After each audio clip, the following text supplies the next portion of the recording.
I believe that we're in the last of the last days, but the last days will be dangerous times. I think we kind of have come to understand that. And we're going to talk about that this morning. Dangerous times.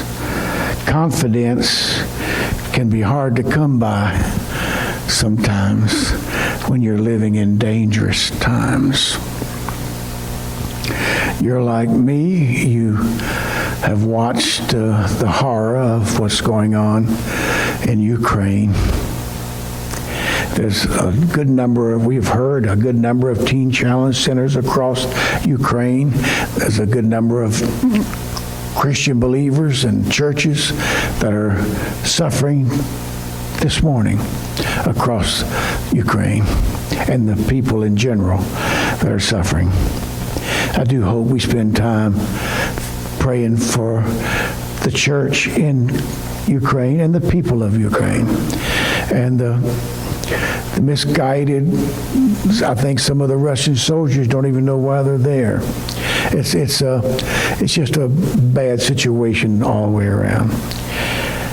It's dangerous times. I mean, we just, in the last 2 weeks, heard thoughts of, or talk of, nuclear war, doomsday. We haven't had that kind of talk or heard that kind of talk in an awfully long time, but it's been talked about now. Because if one mistake is made or one wrong thing happens, then you got the whole world at war and potentially nuclear. So we're living in dangerous times. It's just, that was the word God spoke to me. Dangerous times. And the last days, or the last of the last days, will be dangerous times. Paul speaks to Timothy, 2 Timothy 3:1, and this is the amplified rendition of it. And it just worked real good because God gave me the word dangerous times. And I looked up the Amplified Bible. It starts out dangerous times. That worked out nice, didn't it? Dangerous times of great stress and trouble will come. Difficult days that will be hard to bear. Other renderings uses the word grievous times. Some renditions use the word terrifying times, distressing times, and as you see on the screen we have up there a while ago, perilous, the King James Version says perilous times. And I think all of those descriptions, we understand the meaning of those descriptions that Paul writes to Timothy. In this chapter, Paul lists 19 separate issues which are to be condemned. An extensive list of godless traits. Among those godless traits listed in chapter 3 is selfishness, arrogance, slander, the pursuit of pleasure, sensual, self-indulgence, and a denial of the truth of God. And I think we see that in our time in great detail. And some portions of that chapter 3 go like this: for men shall be lovers of their own selves, lovers of money, uplifted in pride, arrogant, given to bitter words, no respect for parents, showing no gratitude. Now I've used various translations that you may not be as familiar with. Lovers of pleasure. Men will put pleasure in the place of God. I like that rendition of verse 4. Having a form of godliness, but denying the power thereof, the King James says. Or one rendition says, they will maintain a facade of religion, but in denial of its reality, not giving expression to its power. And he says to keep away from these people. Don't everybody make an exit here. Everybody stay with us here. I don't want anybody to leave. I'm hoping we're not those kind of people. But we understand that people can have a form of religion or a form of godliness, but it's just maintaining a facade of religion, but denying its real power. And what Lynn read to us this morning, it's time to understand we serve a powerful God. Amen. We need to worship Him and serve Him in power. And then we finish up with verse 7. This is a different rendition, but I like it. I think the King James says, ever learning, but never able to come to the truth. This rendition says, always curious to learn, but incapable of reaching the knowledge of the truth. Always curious to learn, but incapable of reaching the knowledge of the truth. This is the kind of people we're talking about. Paul is saying God's servant Timothy must be prepared to combat these grave dangers. Even at that time, these were things that people had to deal with. Paul warns Timothy not to allow fear of coming danger and peril and trouble to paralyze him for the work that God had called him to do, causing him to lose heart. I mean, we're living in a time when it would be easy to be paralyzed by what we see going on around us. And he says he didn't want Timothy to lose heart or become faint. These times will be especially difficult, disheartening for God's true servants. If you're like me, you're grieved. You're grieving over some of the things that you see, some of the things that you hear on the radio or television, things that you read. It's very grievous to us. Not good. To properly understand what Paul is saying to Timothy, the last days can include the entire time between Christ's first and second coming. That's why sometimes we sort of help to understand when we speak of the last days, we have to somewhat understand that we could be talking about the time of Christ's first coming and second coming. But we also, sometimes I say the last of the last days, and that kind of more clarifies where we are at this particular time. Rabbis of the days of Paul were in the habit of speaking of two great periods of world history, this age, and the age to come. This was how they would speak, this age and the age to come. The same applies here as Paul gives us a foreshadow of the evil state of things in the future, which is our time now. Paul's prophecy says the ungodly behavior in society will accelerate. Didn't anyone believe that? Ungodly behavior in society will accelerate as the end approaches. A widespread collapse of the family. Some people have called the family degenerating or disintegrating. Degenerating or disintegrating. How many knows the fabric of our society is the family that holds everything together?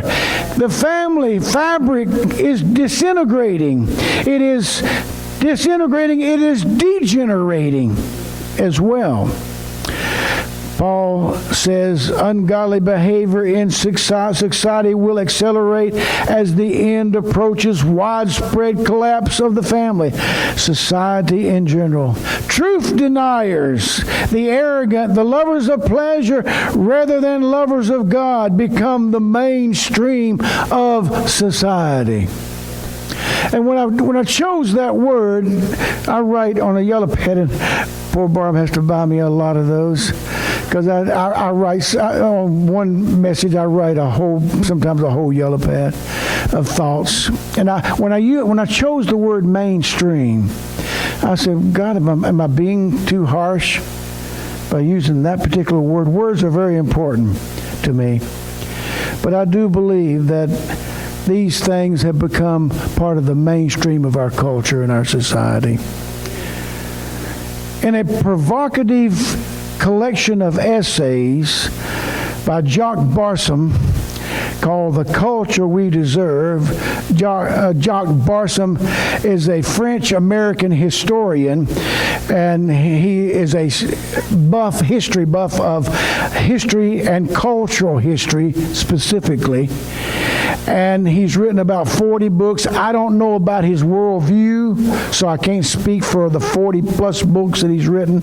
But I picked up this quote from him in an article that I thought was worth putting in the message.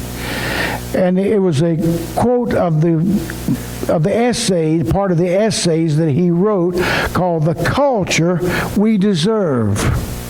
And Jacques Barzun says, the culture is a reflection of who we are.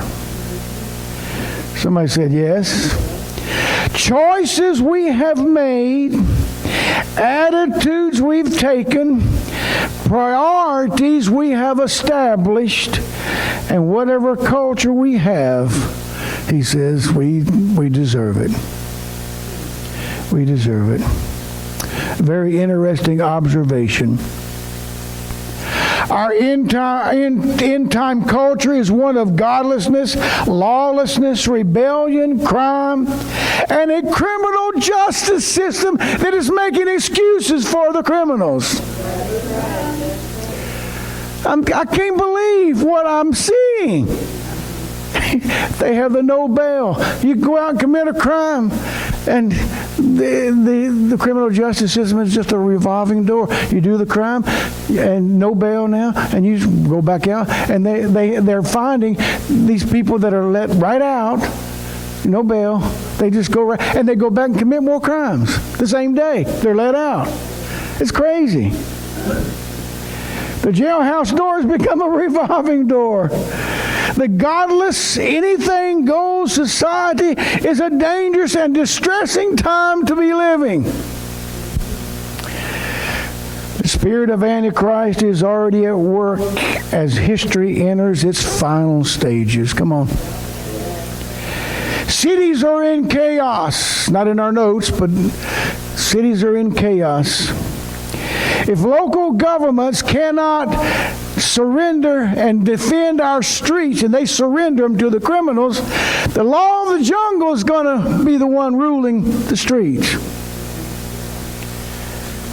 I think our governments are too busy, local governments are too busy involved in social engineering programs instead of taking care of the people and the citizens, keeping the streets safe. It's true. We need some changes, don't we? Desperately need some changes.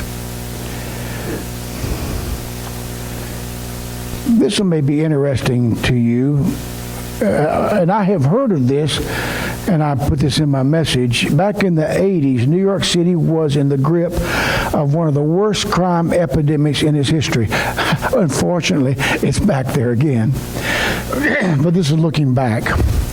And Giuliani, I think, during what I'm going to be describing, was the mayor of the city with this, what I'm talking about, which things got better. But then suddenly the crime rate went down dramatically. Why? It was called the broken window theory. I've heard about this for a number of years, but I wanted to put this in the message. It was called the broken window theory. I had to look up who's the brainchild of the criminologists James Q. Wilson and George Keeling. They argued that crime is the inevitable result of disorder. That makes sense, huh? Crime is an inevitable result of disorder. If a window broken is left unrepaired, people walking by will conclude that no one's in charge. Now, during Giuliani's reign as mayor of New York City, this is when they took this theory of the broken window theory and they operate on that basis. And that's why crime went down under his watch. Here's how it works out. If the broken window is not repaired, people walking by conclude no one's in charge. Soon, more windows are broken. A sense of anarchy will spread from the building to the street it faces, sending a signal that anything's okay and everything's all right, anything goes. Okay? The idea of these two guys, these criminologists, the idea is that crime is contagious. It can start with a broken window and spread to the entire community. And that was the theory. And they took that theory under Giuliani's watch and they brought crime down in an amazing fashion, dramatically, by just taking and operating on this theory called the broken window theory. Now, they have departed from that in a number of years, and now people don't feel safe anywhere in some of the cities. The reason I put this in the message is we need to understand if we live like salt and light and live our lives infused with Christ, it can disproportionately, that little simple broken window that can make crime worse, salt and light in our lives showing forth can change the world. Little things matter. Little things make a difference. That's the point. We become the broken window that has been mended, that's been healed. We are the scrubbed graffiti that God has cleaned us up. How many are glad you've been cleaned up? God has mended the windows, the window of our lives. He has scrubbed off the graffiti. It's time, Lynn, for the church to become the church. It's time for God's people to be salt and light to a dark, broken world. This is the key to making a difference. Deliberate spiritual acts of cultural preservation, following God's call, small individual acts of living like Christ and living for Christ. Come on. It's Matthew 5:13, and ye are the salt of the earth. But if the salt has lost its flavor, or if its savor, or it's tasteless, wherewith shall it be salted? How will you restore its saltiness? It is henceforth good for nothing. It is good for nothing anymore, one translation puts it. It is trodden under the foot of men. You're the light of the world, a city set on a hill that cannot be hid. Neither do men light a candle and put it under a bushel, under a bowl, but put it on a candlestick. And it giveth light unto all who are in the house. Let your light so shine before men that they may see your good works, and they may glorify your Father which is in heaven. Come on. Jesus said we are to be the salt of the earth. We're to be the light of the world. The message is really cool. The rendition of the message goes like this. If you lose your saltiness, how will people taste your godliness? I thought that was so cool. If you lose your saltiness, how will people taste godliness if you don't have that? Salt, I found this out. I didn't know this when I researched it. Salt was such an important and valuable commodity in the time of Christ. Roman soldiers were sometimes paid in salt. Did anybody know this? I didn't know it. I'm glad you knew it, Nancy. I didn't know. I love salt. I knew it was important. And that's where we get the expression, he's not worth his salt. Okay. Salt was used for preserving food from spoilage and many other uses. Salt has great value. I said salt has great value. And you're the salt of the world, of the earth that has great value. Come on. Tammy, our daughter, who's with us this morning, who's one beautiful girl. I have to say, I'm not prejudiced at all. Not a bit.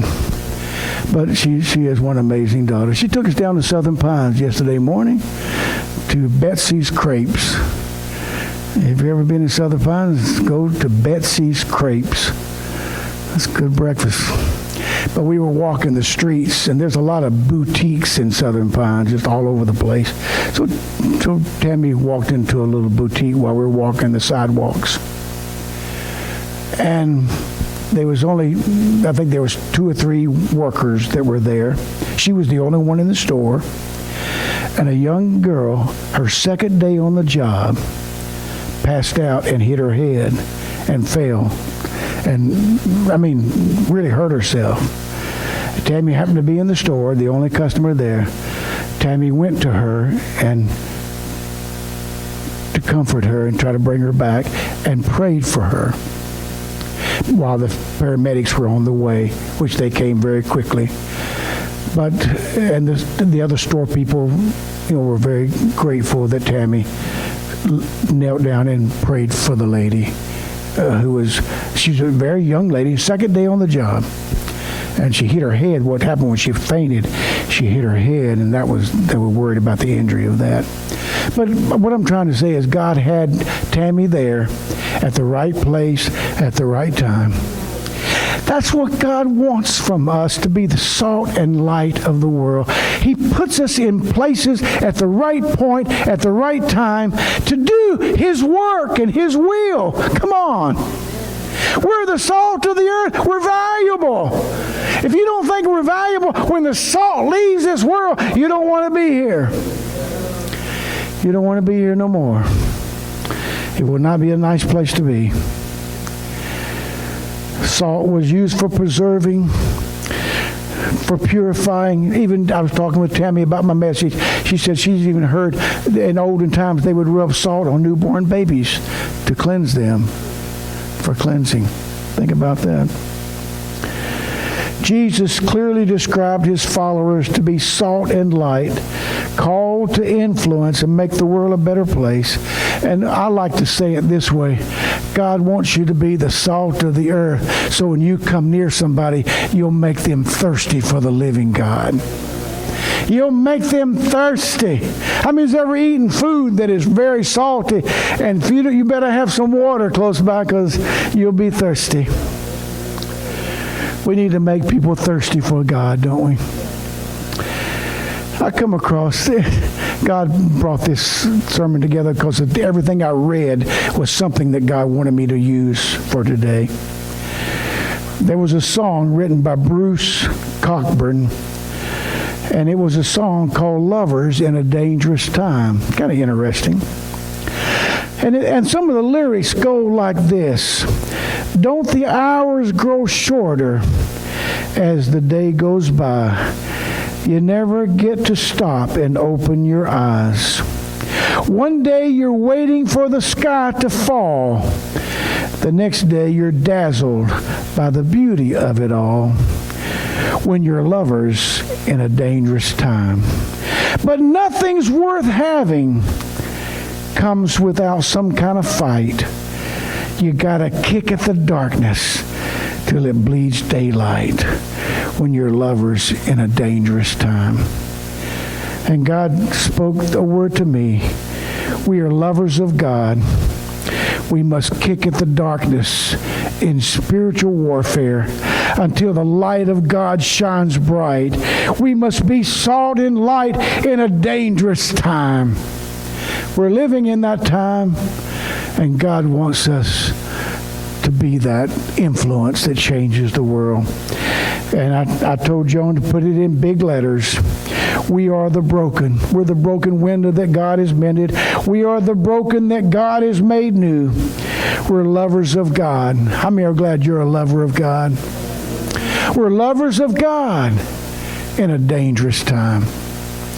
And I do have to bring out a song that I always loved when I was a younger person, and I still love it today, but it was popular when I was younger. You're nobody till somebody loves you.